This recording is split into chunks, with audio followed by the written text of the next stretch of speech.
બસ તમારો સહકાર અને માર્ગદર્શન જોઈએ।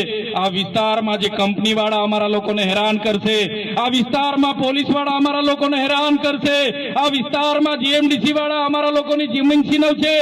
છોટુભાઈ વસાવા, તમારા આશીર્વાદ સાહેબ, તમારા આશીર્વાદ અમારા પર રહેશે। અમે આર પારની લડાઈ લડી લઈશું। ત્યારે યુવાનો, છોટુભાઈ વસાવા એમની આખી ઉંમર આપણા માટે લડ્યા છે। હવે આપણો વારો છે। આવનારી પેઢીને શું જવાબ આપીશું?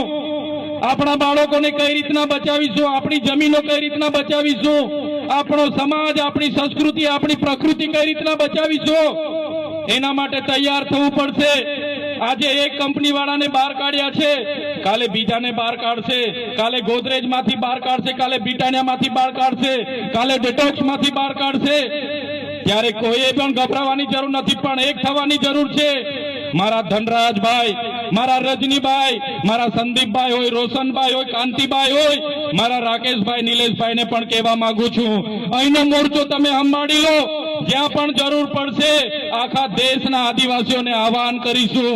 હવે કોઈનાથી ડરવાની જરૂર નથી। અહીંની નેતાગીરી માટે તમે તૈયાર થઈ જાઓ।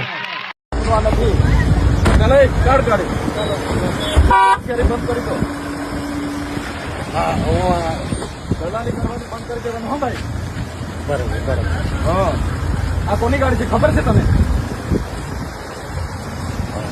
આ ગાડી કોની છે ખબર છે? ભાઈ કેમ રોકી? હે કેમ રોકો છો ભાઈ? અરે હું કેવડાવ્યું છે? અરે પણ જાહેર માર્ગ છે ને, કઈ ગલીનો રસ્તો જુઓ છે, બાપની પ્રોપર્ટી છે અહીંયા, કેવડાવ્યું છે ભાડા? ચલાવો ને ભાઈ, ચલાવો। એક બી ગાડી રોકી છે ને? ઓ ભાઈ, એમએલએ ની ગાડી છે ને, આ કઈ તારા બાપની પ્રોપર્ટી નથી। હા, એ બધી સાઈડ પર રાખવાની, પૂછવાનું નહીં। કોઈ અમારો સાહેબ નથી અહીંયા કોઈ।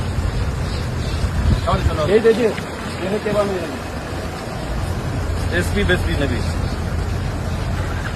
આવા દો। ગાડીઓ બધી લાવો। એટલે સાહેબની એક જ ગાડી જોવાનું। કેમ નહીં? ના ના, ઉપરની નીચે નહીં। અત્યાર સુધી 4 દિવસ હુઈ ગયેલા તમે, 16 લોકોને દાજેલું છે, હુઈ ગયેલા તમે। જે કામ છે એ કરો, ગલીનો જા દો તો પછી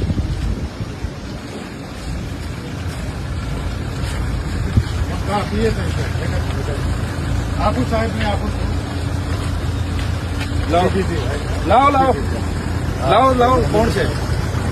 હા લાવો।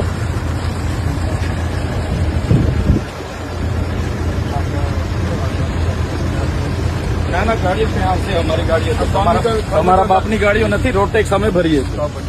મહેશ, ચાલો ભાઈ, આવા તો ગાડીઓ આજે તમારા બાપની ગાડીઓ નથી। આવા તો ગાડીઓ